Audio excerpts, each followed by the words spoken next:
Herkese yeni bir uzun bir aradan merhaba. Yani gene geldik. Çünkü biz Chrome öyle rahat boşta. Yani göremedik, dayanamadık. O yüzden geri geldik. Chrome'la iyi anlaşacağımızı yani pek sanıyorum da açıkçası değil zaten. Yani dediğim gibi yeni anlaşamayacağız. Bir dakika. Tamam, geç. Neyse ben devam edeyim. Yanındaki kuzenim bu arada. Biz kuzeniz. Bize geldi bugün.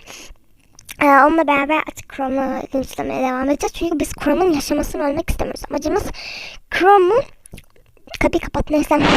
Chrome intihara sürüklemek ve bunu